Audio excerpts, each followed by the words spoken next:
안녕하세요. 책 읽어주는 아빠입니다. 첫 영상은 모르는 사람이 없을 정도로 유명한 어린 왕자 책을 낭독해 보려 합니다. 특히 이 책은 명대사가 많은 책입니다. 출판사와 협의된 부분까지 낭독 후에 마지막 명대사 소개해드리고 마무리하겠습니다. 시작하겠습니다. 6살 때 나는 체험담이라는 제목의 원시림에 관한 어떤 책에서 굉장한 그림 하나를 본 적이 있다. 보아뱀이 맹수를 잡아먹고 있는 그림이었다. 위의 그림은 그것을 옮겨 그린 것이다. 그 책에는 이렇게 쓰여 있었다. 보아뱀은 먹이를 씹지 않고 통째로 삼켜버린다. 그러고는 그걸 소화시키느라 꼼짝도 하지 못하고 6달 동안 잠을 잔다.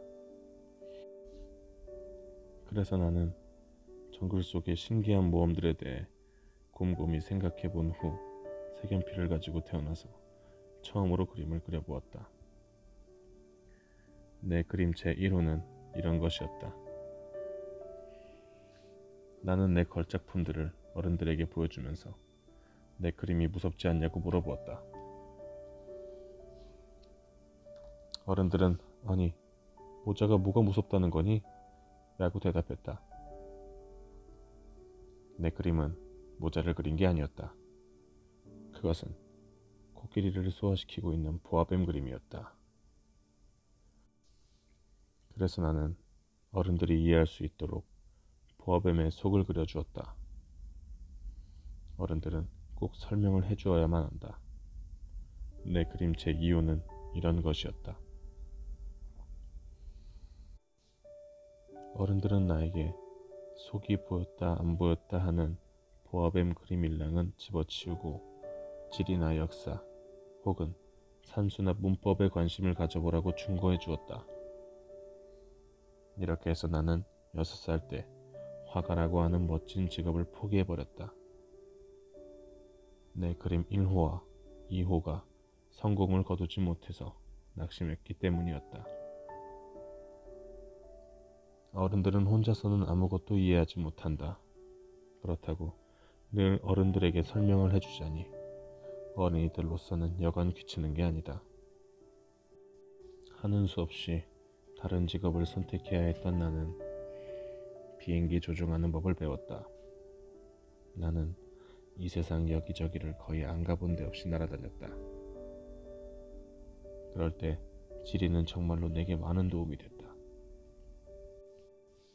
나는 한번 슬쩍 보고도 중국과 미국의 애리조나주를 구별할 수 있었다.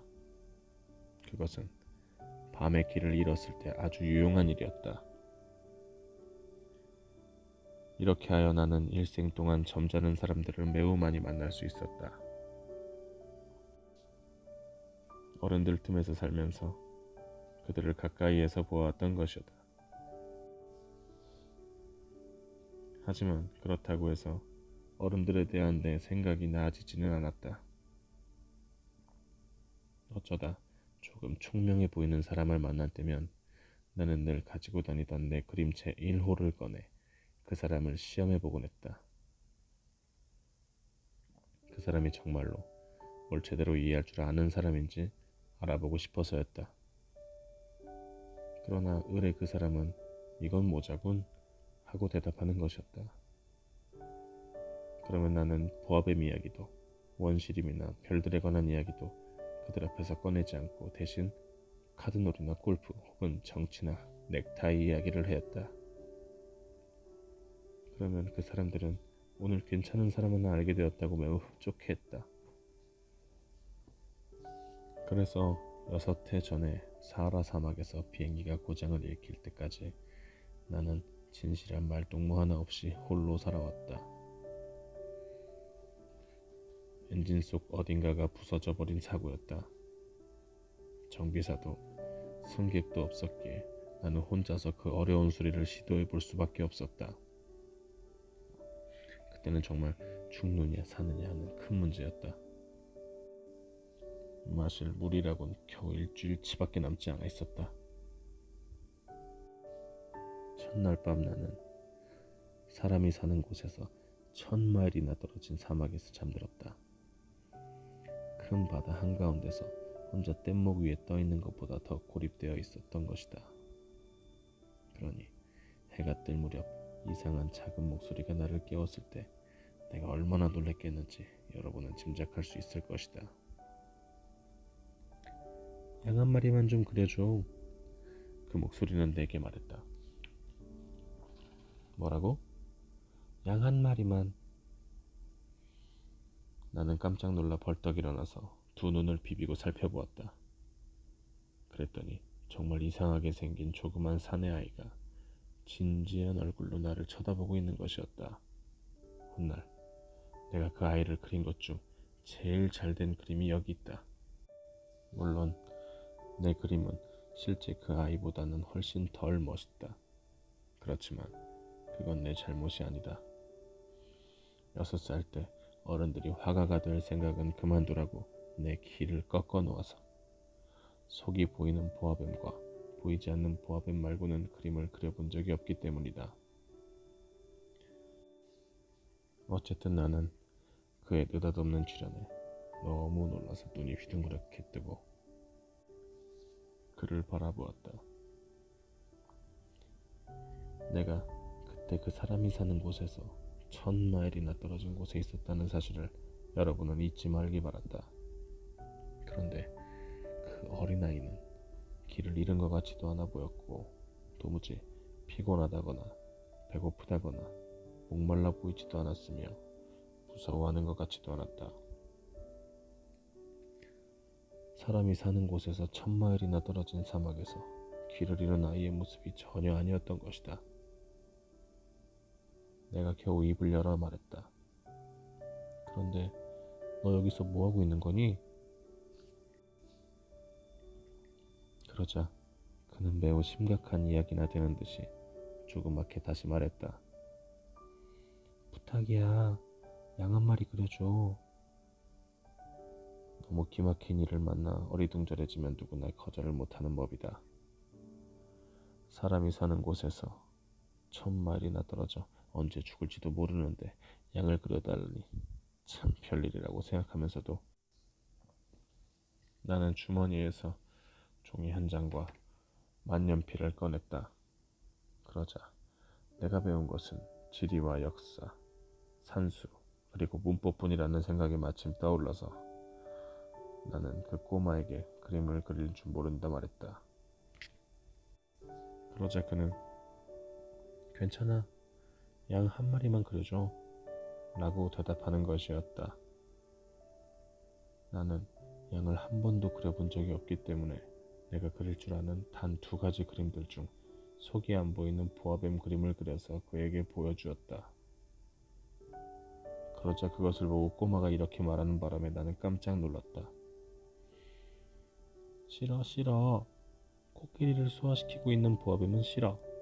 보아뱀은 너무 위험하고 코끼리는 너무 거추장스럽단 말이야. 내가 사는 곳은 아주 조그맣거든. 나는 양이 필요해.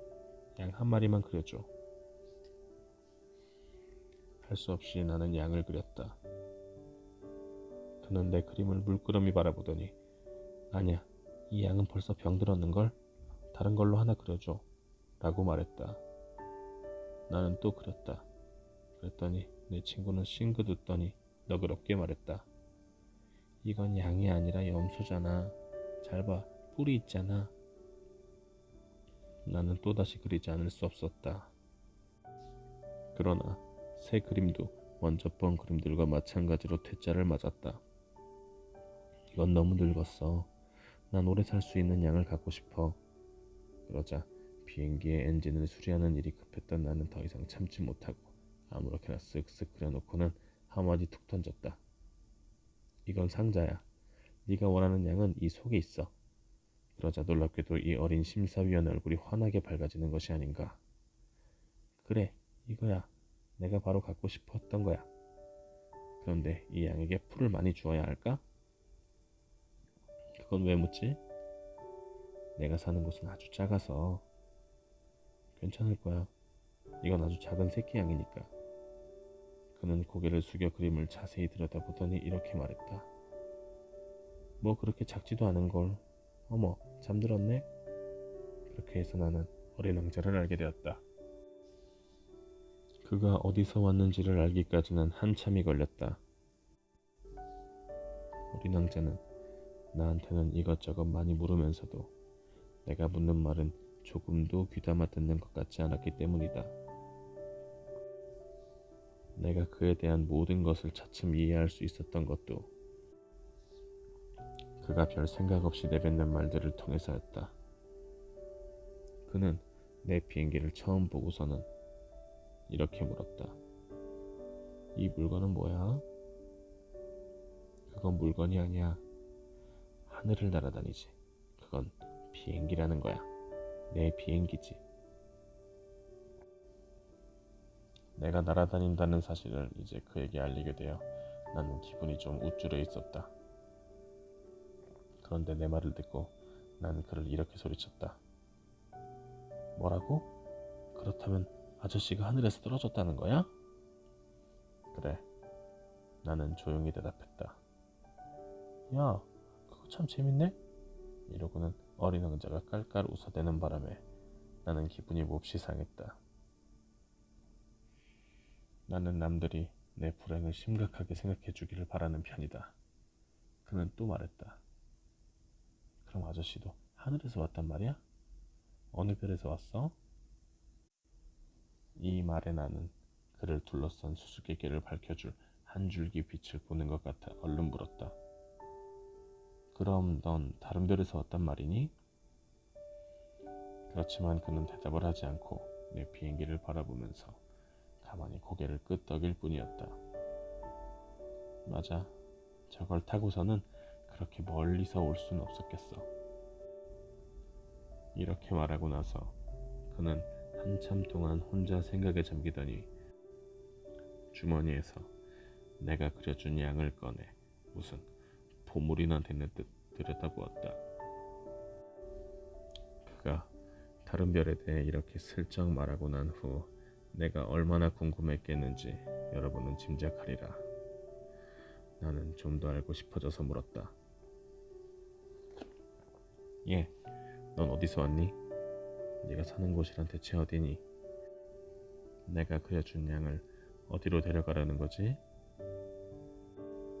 그는 잠시 생각에 잠긴 후 말했다. 잘 됐어. 아저씨가 준 이 상자는 밤이 되면 집으로 쓸 수 있으니까. 물론이지. 또 네가 얌전하게 굴면 낮 동안 양을 메어놓을 수 있는 주라고 말뚝도 그려주지. 그러나 이 제안이 어린 왕자를 매우 놀라게 한 모양이었다. 메어놓다니 참 이상한 생각이네. 그렇지만 메어놓지 않으면 아무데로나 가버릴 거 아냐? 그러다가 길을 잃을지도 모르고. 그러자 내 친구는 또 한 번 깨르르 웃음을 터뜨렸다. 아니 도대체 가긴 어딜 간단 말이야? 어디든 제 앞으로 곧장 가든지. 그러자 어린 왕자는 정색을 하고 말했다. 괜찮아. 내가 사는 곳은 아주 작으니까. 그리고 약간 슬픈 듯한 표정으로 덧붙였다. 앞으로 똑바로 가봐야 멀리 갈 수도 없는걸. 이렇게 해서 나는 매우 중요한 두 번째 사실을 알게 되었다. 그것은 그가 살고 있는 별이 겨우 집 한 채보다 클까 말까 하다는 것이었다. 그러나 난 그 사실로 크게 놀라지는 않았다. 지구, 목성, 화성, 금성같이 사람들이 이름을 붙여놓은 큰 별들 말고도 하도 작아서 만원경으로 보아도 잘 안 보이는 별들이 수백 개나 있다는 사실을 나는 이미 잘 알고 있었기 때문이다. 그런 별 하나를 어떤 천문학자가 발견하게 되면 그 사람은 이름 대신 번호를 매긴다. 예를 들면 소행성 3251호라는 식으로 부른다. 나는 어린 왕자가 떠나온 별이 소행성 P612호라고 믿을 만한 상당한 근거를 가지고 있다. 그 별은 1909년에 터키 어느 천문학자가 망원경으로 딱 한 번 본 적 있는 별이었다. 그때 그 학자는 국제천문학회에 나가 자신의 발견을 훌륭히 증명해 보였다. 그러나 학자가 입고 있었던 옷 때문에 아무도 학자의 말을 믿어주지 않았다. 어른들이란 언제나 이런 식이다. 그런데 그때 터키의 한 독재자가 국민들에게 모두 유럽식으로 옷을 입으라고 명령하고 그렇지 않으면 사형에 처하겠노라고 말했다. 이 일은 소행성 B612호의 명성을 위해서는 매우 다행스러운 일이었다. 그 천문학자는 1920년에 아주 멋있는 옷차림을 하고 나가 다시 발표하였던 것이다. 그러자 이번에는 모두들 학자의 말을 믿어주었다. 내가 소행성 B612호에 대해 이렇게 번호를 붙여가며 자세히 이야기하는 건 다 어른들 때문이다. 어른들은 숫자를 좋아한다. 만약 여러분이 새로 사귄 친구 얘기를 하면 어른들은 결코 중요한 것은 묻지 않는다. 어른들은 여러분에게 그의 목소리는 어떠니? 그 애는 무슨 놀이를 좋아하니? 그 친구도 나비를 수집하니? 라고는 절대 묻는 법이 없다. 대신 그 애는 몇 살이지? 형제는 몇 명이고? 몸무게는 몇 킬로그램이나 나가니? 아버지의 수입은 얼마니? 라고 묻고서는 그걸로 그 친구가 어떤 사람인지 알 수 있다고 생각한다. 만일 여러분이 어른들에게 오늘 나는 창가에 제라늄 화분이 있고 지붕에는 비둘기가 앉아있는 아주 멋진 장밋빛 벽돌집을 하나 보았어요 라고 말하면 어른들은 그 집을 머릿속에 떠올리지 못한다. 어른들에게는 오늘 나는 10만 프랑짜리 집을 보았어요 라고 말해야 한다. 그러면 어른은 와 정말 근사하겠군 하고 외치는 것이다. 마찬가지로 여러분이 어린 왕자가 있었다는 증거는 그가 매혹적이었고 웃었으며 또 양 한 마리를 갖고 싶어 했다는 것이에요. 누군가가 양을 갖고 싶어 한다면 그건 어린 왕자가 있다는 증거니까요. 라고 어른들에게 말한다면 어른들은 어깨를 으쓱하고서는 여러분들을 어린애 취급할 것이다. 그렇지만 어린 왕자가 떠나온 별은 소행성 B612예요 라고 말한다면 어른들은 여러분의 말을 믿을 것이며 쓸데없는 질문들로 여러분을 귀찮게 하지 않을 것이다. 어른들이란 이렇다. 하지만 어른들을 나무라서는 안 된다. 어린아이들은 어른들에게 너그럽게 대해주어야 한다. 물론 인생을 이해할 줄 아는 우리들은 숫자 같은 건 신경 쓰지 않는다. 나는 애초에 이 이야기를 동화처럼 시작하고 싶었다. 즉 이렇게 말하려 했다. 옛날 옛적에 어떤 어린 왕자가 자기 몸보다 조금 더 클까 말까한 별에서 살고 있었는데 그 어린 왕자는 친구를 사귀고 싶었습니다. 그래서 인생을 이해하는 사람들에게는 이게 훨씬 더 진실한 느낌을 주었을 것이다. 왜냐하면 나는 사람들이 내 책을 건성으로 읽어버리는 걸 바라지 않기 때문이다. 이 추억을 지금 얘기하려니까 가슴이 미어지는 것 같다. 내 친구가 자기 양과 함께 떠나버린 지도 벌써 6해가 지났다. 내가 여기서 그 얘기를 쓰는 것은 그를 잊지 않기 위해서다. 친구를 잃는다는 건 슬픈 일이다. 언제나 그리고 누구에게나 친구가 있는 것은 아니다. 또 나도 숫자밖에 모르는 어른이 되어버릴지 모르는 일이다. 그래서 나는 물감 한 통과 연필을 샀다. 내 나이에 그림을 다시 시작한다는 건 쉬운 일이 아니다. 더구나 6살 때 속이 보이는 보아뱀과 안 보이는 보아뱀 말고는 한 번도 그림을 그리려고 시도해 본 적이 없으니 말이다. 그렇지만 어린 왕자의 모습들을 힘 닿는 데까지 비슷하게 그려볼 생각이다. 잘 되리라는 자신은 별로 없다. 어떤 그림은 그런대로 괜찮을 것이고 또 어떤 것들은 비슷하지 않을 수도 있다. 어린 왕자의 키에 대해서도 좀 틀렸다. 여기서는 너무 크고 저기서는 또 너무 작게 그렸다. 그가 입고 있었던 옷의 색깔도 정확하게 기억이 나진 않는다. 그래서 나로서는 그럭저럭 짐작해서 해나가는 수밖에 없다. 또 어떤 중요한 부분을 잘못 그릴지도 모른다. 그렇지만 그건 여러분이 용서해 주어야 한다.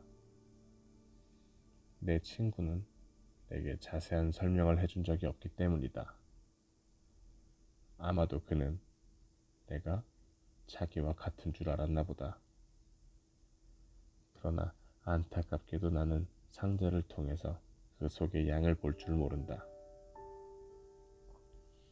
나는 조금은 어른들과 비슷한 모양이다. 나도 이제 늙어버렸나 보다. 어린 왕자가 살던 별과 별을 떠나와서 한 여행에 대해서 나는 매일매일 조금씩 알게 되었다. 즉, 그가 무심결에 한 말들을 통해 문득 이해하게 되곤 한 것이다. 사흘째 되던 날 바오밥 나무 이야기도 그렇게 해서 알게 되었다. 이번에도 역시 양덕택이었다.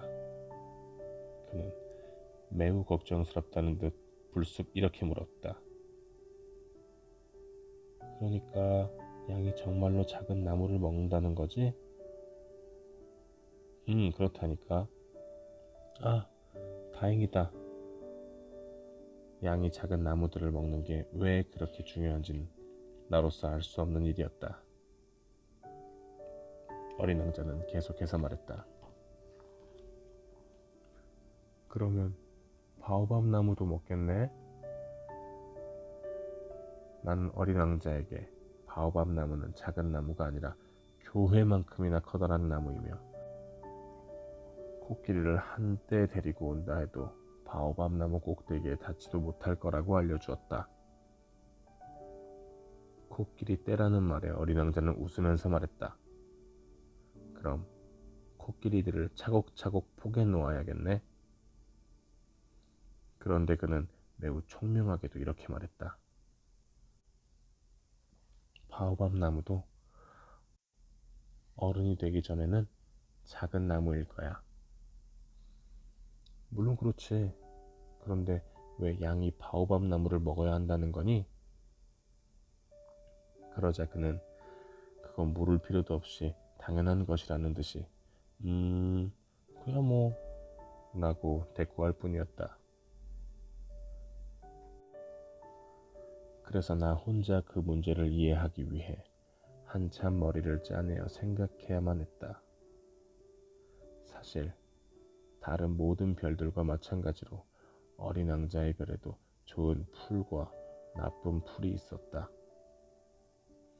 그건 곧 좋은 씨앗과 나쁜 씨앗이 있다는 뜻이다. 그런데 씨앗들은 눈에 보이지 않는다. 씨앗들은 땅속 은밀한 곳에서 잠들어 있다가 그중 하나가 갑자기 기분이 내켜 잠에서 깨어나는 것이다. 그러면 그것은 먼저 기지개를 켠 다음 온순하고 귀여운 어린 새싹 하나를 해를 향해 쏙 내민다. 그게 만약 무나 장미의 싹이라면 제 맘껏 자라게 내버려 두어도 된다. 그렇지만 나쁜 식물일 경우에는 눈에 보이는 즉시 뽑아버려야 한다. 그런데 어린 왕자의 별에는 무시무시한 씨앗들이 있는데 그게 바로 바오밥 나무 씨앗들이었다. 별의 땅에는 온통 바오밥 나무 씨앗 투성이었다. 이 바오밥 나무는 제때 뽑지 않으면 어떻게 없앨 방법이 없는 것이었다. 그렇게 되면 바오밥 나무는 별을 엉망으로 만들어 버린다. 그 뿌리가 별의 구멍을 뚫고 파고들기 때문이다. 그래서 별은 너무 작은데 바오밥 나무가 너무 많으면 별이 산산조각 나버리고 마는 것이다. 어린 왕자는 나중에 이렇게 말해주었다. 그건 생활 습관의 문제인데 말이야. 아침에 일어나 세수를 하고 나면 별도 정성스럽게 몸을 단장해줘야 해. 장미와 바오밥 나무를 구분할 수 있게 되면 즉시 뽑아주는 일을 게을리하면 안 돼. 바오밥 나무는 아주 어렸을 때에는 장미와 비슷하게 생겼거든. 이건 정말 귀찮은 일이지만 그렇게 어렵진 않아. 그리고 어느 날 어린 왕자는 내게 지구 어린이들의 머리에 쏙 들어올 수 있도록 바오밥 나무 그림을 한 장 잘 그려보라고 말했다. 언젠가 그 어린이들이 여행을 하게 될 때 그 그림이 도움이 될 거야. 할 일을 뒤로 미루어도 괜찮을 때도 있지만 바오밥 나무 뽑는 일을 미뤘다간 큰일 나지. 내가 아는 어떤 별에 게으른 사람이 한 명 살고 있었는데 그는 바오밥 나무 쇠 그루를 그냥 내버려 두었다가 그만. 그래서 어린 왕자가 말해주는 대로 나는 그 별을 그렸다. 나는 원래 근엄한 말투로 말하는 것을 좋아하지 않는다. 그러나 바오밥 나무의 위험에 대해 너무나도 모르고 있고 또 소행성에서 길을 잃을 사람이 겪을 위험을 생각해서 내 평생에 특별히 딱 한 번만 이렇게 말하겠다.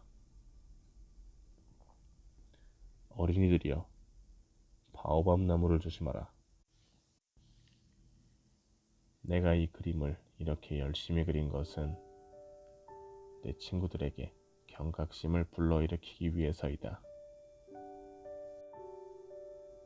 나도 그렇지만 어린이들도 오래전부터 모르는 사이에 이 위험에 둘러싸여 있다. 내가 전하려는 교훈은 이 그림을 애써서 그릴 만큼 충분한 가치가 있다. 만약 여러분들이 이 책에는 왜 바오밥 나무의 그림만큼 커다란 그림이 또 없느냐고 묻는다면 나는 간단히 이렇게 대답할 것이다. 즉, 다른 그림들도 그렇게 그려보려고 애쓰기는 했지만 뜻대로 되지 않았다. 바오밥 나무를 그릴 때는 너무나도 절박한 심정이었기 때문이다. 어린 왕자여. 이렇게 해서 나는 소박하고도 쓸쓸한 네 삶을 조금씩 알게 되었지. 내게는 오랫동안 심심풀이라고 하는 지는 해의 모습을 감미롭게 바라보는 것 말고는 없었겠지. 나흘째 되는 날 아침 네가 말해준 덕택에 나는 그걸 알았지. 나는 해질 무렵을 좋아해. 해지는 걸 보러 같이 가. 기다려야지. 기다리다니 뭘? 해가 지기를 기다려야지. 너는 처음에는 깜짝 놀라더니 이내 겸연쩍어 빙긋이 웃었지. 아참, 여기가 우리 집인 줄 알았네. 바로 그렇다. 다들 알았겠지만 미국에서 정오일 때 프랑스에서는 해가 지고 있는 것이다. 프랑스로 단숨에 달려갈 수만 있다면 석양을 볼 수도 있을 것이다. 그러나 안 됐지만 프랑스는 너무 먼 곳에 있다. 그러나 네 작은 별에서라면 의자를 몇 발짝 뒤로 물러놓기만 하면 되었지. 그래서 보고 싶을 때는 언제나 황혼을 바라볼 수 있었지.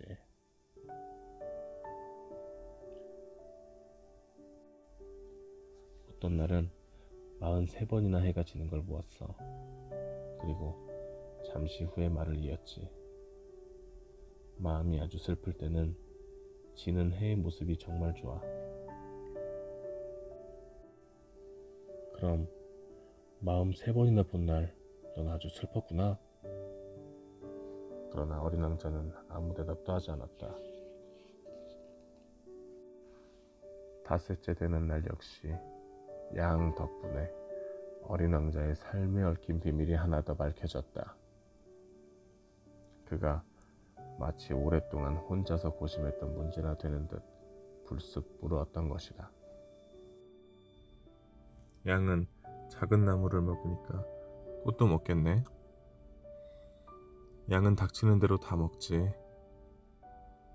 가시가 있는 꽃도? 그럼 가시가 있는 꽃도 먹지. 그러면 가시는 꽃에게 무슨 소용이 되지? 그건 나도 모르는 것이었다. 나는 그때 비행기 엔진에 너무 꽉 죄어진 볼트를 푸느라 정신이 없었다. 또 비행기 고장이 너무 심한 것 같았고 마실 물도 거의 다 없어져서 이만저만 걱정이 아니었다. 가시는 어디에 소용되는 거야? 어린 왕자는 한 번 한 질문을 결코 포기하는 법이 없었다. 나는 볼트 때문에 너무 신경이 곤두서 있었으므로 아무렇게나 대답해버렸다. 가시는 아무짝에도 쓸모없어. 꽃들이 괜히 심술 부려 생긴 거야. 그래? 그러자 잠시 말이 없다가 그는 화가 나서 나에게 톡 쏘아붙였다. 아저씨는 순 엉터리야. 꽃들은 연약해. 또 순진해. 걔들은 할 수 있는 만큼 스스로를 보호하는 거야. 가시를 가지고 있으면 자기들이 힘센 꽃이 된다고 믿고 있는 거야. 나는 아무 대꾸도 하지 않았다.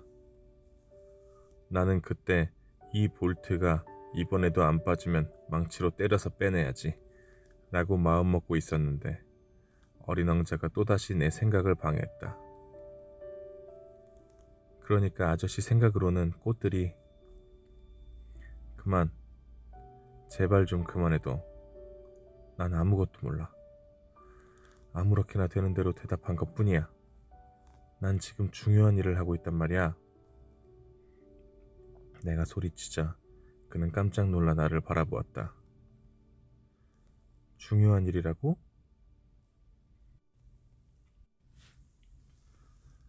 어린 왕자는 시커멓게 기름투성이가 된 손으로 망치를 잡고 그에게는 매우 흉측해 보이는 물체 위로 몸을 숙이고 있는 나를 바라보고 있었다. 아저씨는 어른들처럼 말하고 있잖아. 이 말에 나는 좀 부끄러워졌다. 그는 사정없이 계속 말했다. 아저씨는 모든 걸 혼동하고 있어. 모든 걸 혼동하고 있단 말이야. 그는 정말 화가 나 있었다. 그의 황금색 머리카락이 바람에 나부꼈다. 내가 알고 있는 어느 별에 시뻘건 얼굴을 한 신사가 한 사람 살고 있었어. 그는 꽃향기라곤 맡아본 적 없는 사람이야. 별을 쳐다본 적도 없고 아무도 사랑해보지도 않았어. 그가 하는 것이라고는 계산하는 것뿐이야. 그래서 하루 종일 아저씨처럼 나는 중요한 일을 하는 사람이야. 나는 중요한 사람이야. 하고 중얼거려. 그래서 교만으로 가득 차 있지. 하지만 그는 사람이 아니야. 그는 버섯이야. 뭐라고? 버섯이라니까? 이렇게 말하면서 어린 왕자는 얼마나 화가 나 있던 건지 얼굴이 하얗게 질려 있었다. 수백만 년 전부터 꽃들은 가시를 만들었어. 또 수백만 년 전부터 양들은 그 꽃을 먹었어. 그런데도 꽃들이 왜 그렇게 힘들여 가며 쓸모없는 가시를 만들어내는 건지를 이해하는 게 중요한 일이 아니란 말이야? 양들과 꽃들의 전쟁이 중요한 게 아니란 말이야? 그게 붉은 얼굴의 뚱뚱한 신사가 하는 계산보다 더 중요하지 않단 말이야? 그래서 이 세상 아무데도 없고 오직 내 별에만 있는 단 한 송이의 꽃을 내가 알고 있고, 어린 양이 어느 날 아침 무심코 그걸 먹어버릴지도 모른다는 건 중요한 일이 아니라는 거야? 그는 얼굴이 빨개져서 계속했다. 수백만 개 하고도 또 수백만 개나 되는 별들 가운데서 하나밖에 없는 어떤 꽃을 사랑하고 있는 사람이 있다면 그 사람은 그 별들을 바라보는 것만으로도 행복할 거야. 그 사람은 저 별들 어딘가에 내 꽃이 있겠지 하고 생각할 거야. 만약 양이 그 꽃을 먹어버리면 그 사람에게는 저 별들이 갑자기 사라져버리는 거나 마찬가지야. 그런데도 그게 중요하지 않다는 거지? 그는 말을 더 잇지 못했다. 그는 갑자기 흐느껴 울기 시작했다. 어느새 밤이 깊어 있었다. 나는 손에서 연장들을 내려놓았다. 망치도, 볼트도, 목마름도, 죽음마저도 모두 우스워 보였다. 어떤 별, 어느 행성에, 아니 내 행성에, 이 지구를 위해 위로해 주어야 할 한 어린 왕자가 있는 것이었다. 나는 그를 두 팔로 감싸 안았다. 그를 부드럽게 흔들며 말했다. 네가 사랑하는 꽃은 괜찮을 거야. 내가 양의 입에 씌울 입마개를 그려줄게. 내 꽃에게는 울타리를 그려주고 나는 무어라 말을 해야 좋을지 몰랐다. 어떻게 그를 달래주어야 할지, 어떻게 그의 마음을 되돌려야 할지 모르는 나 자신이 너무 서툴게 느껴졌다. 눈물의 나라는 참으로 신비로운 것이다. 나는 곧 그 꽃에 대해서 더 자세히 알게 되었다. 전부터 어린 왕자의 별에는 꽃잎이 한 겹 핀 작은 꽃들이 살고 있었다. 그 작은 꽃들은 자리를 별로 차지하지도 않았고 어린 왕자를 귀찮게 하지도 않았다. 어느 날 아침 풀 속에 모습을 드러냈다가 저녁이면 곧 사라져버리곤 하는 그런 꽃들이었다. 그런데 어디서 날아왔는지 알 수 없는 어떤 씨앗으로부터 그날 그 꽃은 싹을 틔웠던 것이다. 그는 다른 싹들과는 닮지 않은 그 꽃의 싹을 유심히 지켜보았다. 바오밥 나무의 일종인지도 모를 노릇이었으니까. 그런데 그 작은 나무는 곧 성장을 멈추고 꽃을 피울 준비를 하기 시작했다. 커다란 꽃망울이 맺히는 것을 지켜보고 있노라니 거기에서 어떤 기적 같은 것이 나타날 것만 같았다. 그러나 꽃은 초록색 꽃방 속에 숨어서 자기의 고운 모습을 준비하는 데 여념이 없었다.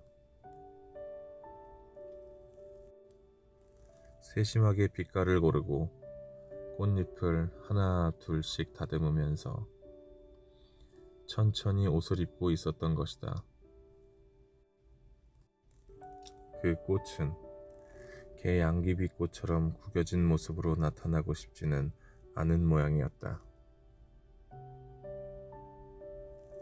자신의 아름다움이 가장 빛날 때가 오면 비로소 나타나고 싶어 했다. 아, 정말이지 귀여운 꽃이었다.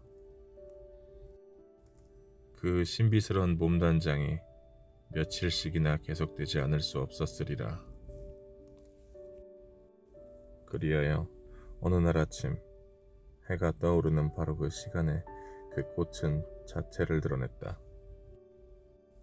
그런데 그처럼 공들여 몸을 치장한 그 꽃은 하품을 하며 말하는 것이 아닌가.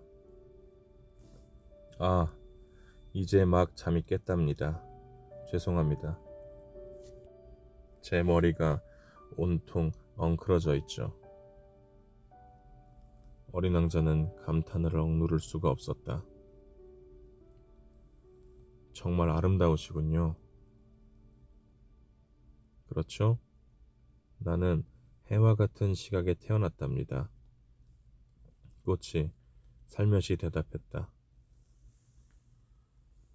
어린 왕자는 그 꽃이 그다지 겸손하지 않다는 것을 알아냈다. 하지만 그 꽃은 너무나 감동적이지 않은가. 꽃이 말했다. 아침 먹을 시간이죠? 제 식사도 좀 생각해 주시겠어요? 어린 왕자는 무척 당황했지만 물뿌리개를 가져와서 꽃에게 신선한 물로 식사를 대접했다. 이렇듯 꽃은 조금 까다로운 허영심으로 어린 왕자를 괴롭히기 시작했다. 어떤 날은 자기가 가진 가시 4개에 대해서 이야기하다가 어린 왕자에게 이렇게 말하는 것이었다. 호랑이들이 발톱을 세우고 올 수도 있겠네?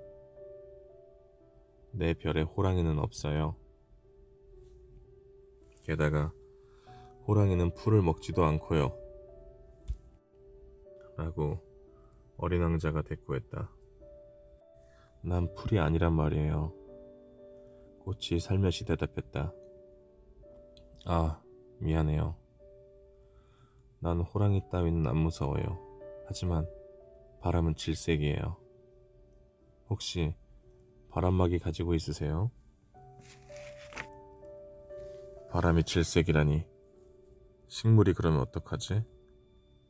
이 꽃은 꽤나 까다롭군. 하고 어린 왕자는 생각했다. 저녁에는 내게 유리덮개를 좀 씌워주세요. 당신이 사는 이곳은 너무 추워요. 시설도 나쁘고 내가 살던 곳에는. 그러더니 꽃은 갑자기 말을 멈추었다. 그 꽃은 씨앗의 몸으로 이곳에 왔었다. 그러니 다른 세상에 대해 아는 게 있을 리가 없었다. 그렇게 뻔한 거짓말을 하려다 들킨 게 부끄러워진 꽃은 자기 잘못을 어린 왕자 탓으로 돌리려는 듯 두어 번 기침을 했다. 바람막이 좀 가져다 달라고 했잖아요. 찾아보려는 참이었는데 당신이 말을 계속했잖아요. 그러자 꽃은 어린 왕자에게 가책을 느끼게 하려고 일부러 더 세게 기침을 했다. 이렇게 해서 어린 왕자는 사랑에서 우러나온 후회를 가지고 있으면서도 곧 꽃을 의심하기 시작했다. 그는 꽃이 하는 대수롭지 않은 말들을 심각하게 받아들이고선 매우 기분이 언짢아졌던 것이다. 어느 날 그는 내게 털어놓았다. 그때 그 꽃의 말을 귀담아 듣는 게 아니었어. 꽃들의 말에는 절대로 귀를 기울이면 안 되는 법이야. 바라보고 향기를 맡기만 해야 해. 내 꽃은 내 별을 향기로 뒤덮었는데도 나는 그게 얼마나 좋은 건지 몰랐던 거야. 나를 그토록 성가시게 했던 그 발톱 이야기도 측은한 마음으로 듣고 이해해 주어야 했어. 그는 또 내게 말했다. 난 정말 아무것도 이해할 줄 몰랐던 거야. 꽃의 말이 아니라 하는 행동을 보고 판단했어야만 했어. 그 꽃은 나에게 향기를 풍겨주고 또 환하게 비춰주었어. 결코 달아나지 말았어야 하는 건데, 그 가련한 꽤 뒤에 숨은 따뜻한 마음을 보았어야 하는 건데, 아, 꽃들이란 얼마나 모순된 존재들인지.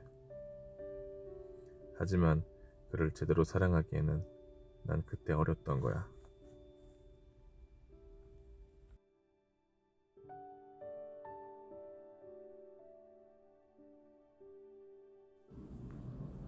출판사와 협의된 분량은 여기까지고요. 그리고 이제 처음에 말씀드렸던 명대사 소개해드리겠습니다. 여기에 보이는 건 껍데기에 지나지 않아. 가장 중요한 것은 눈에 보이지 않아. 눈을 감고 자신의 마음의 귀를 기울여 보세요. 그곳에 진정한 보물들이 있어요. 이 보물을 볼 줄 아는 눈을 가졌을 때 세상은 아름다워 보입니다. 두 번째, 너의 장미꽃이 그토록 소중한 것은 그 꽃을 위해 네가 공들인 그 시간 때문이야. 우리는 어떠한 목표를 두고 소중한 시간을 드립니다. 그 목표가 성공으로 끝이 나든 실패로 끝이 나든 결과는 중요하지 않아요. 이미 자신의 삶 속에 아름다운 노력과 지나온 시간들이 빛이 되어 반짝이고 있을 거예요. 세 번째, 어떤 별에 사는 꽃을 좋아한다면 밤에 하늘을 쳐다보는 게 즐거울 거야. 어느 별이나 다 꽃이 필 테니까. 내가 원하고 추구하는 행복들이 지금 당장 눈앞에 보이진 않아요. 하지만 어딘가에 있을 거라는 희망과 함께 저 멀리 굳어두었더니 모든 것들이 반짝반짝 아름다워 보이기 시작했어요. 네 번째, 다른 사람에게는 결코 열어주지 않을 문을 당신에게만 열어주는 사람이 있다면 그 사람이야말로 당신의 진정한 친구이다. 인간과 인간 관계에서 서로의 마음이 통했을 때 진정한 친구라고 할 수 있지요. 저에겐 진정한 친구가 딱 한 명 있습니다. 그래서 너무 감사하고 행복합니다. 다섯 번째, 사막이 아름다운 것은 그것이 어딘가에 우물을 감추고 있기 때문이야. 눈에 보이진 않지만 우리들의 삶 속 어딘가엔 사막의 우물과 같은 보물이 숨겨져 있습니다. 그것을 느낄 줄 아는 사람만이 아름다운 삶을 살아갈 수 있습니다. 여섯 번째, 내가 좋아하는 사람이 나를 좋아해 주는 건 기적이야. 내가 누군가를 좋아하고 누군가가 나를 좋아해 준다면 이것보다 더 큰 기적은 없다고 생각합니다. 기적의 빛. 어쩌면 제 삶에도 이미 존재했는지도 모르겠습니다. 7번째. 세상에서 가장 어려운 일은 사람이 사람의 마음을 얻는 일이란다. 누군가의 마음을 얻는 일, 그것을 이루기 전에 먼저 자신의 마음을 볼 줄 알아야겠죠. 8번째. 누가 수천, 수백만 개의 별들 중에서 하나밖에 없는 어떤 꽃을 사랑하고 있는 사람이 있다면 그 사람은 그 별들을 바라보는 것만으로도 행복할 거야. 세상은 넓고 여러 가지 색깔의 빛들이 찬란합니다. 하지만 그 중에서 자신만이 알고 자신만이 느낄 수 있는 나만의 빛이 있습니다. 우리는 그것을 사랑해야 합니다. 나만의 빛. 그것은 그 어떤 빛보다도 찬란하고 아름답습니다. 9번째. 네가 오후 4시에 온다면 나는 3시부터 행복해질 거야. 시간이 가면 갈수록 그만큼 나는 더 행복해질 거야. 누군가를 기다리고 누군가를 기대하는 시간은 혼자 있어도 외롭지 않고 행복합니다. 조금만 더 기다리세요.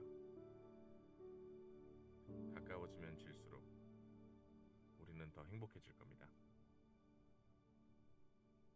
10번째. 밤하늘의 별이 된 어린 왕자.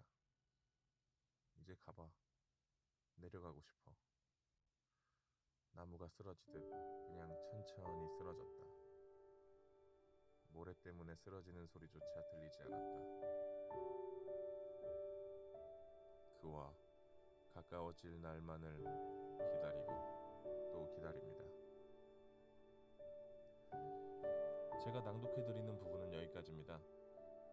어린 왕자를 읽으면 동심으로 빠지는 기분이 들어요.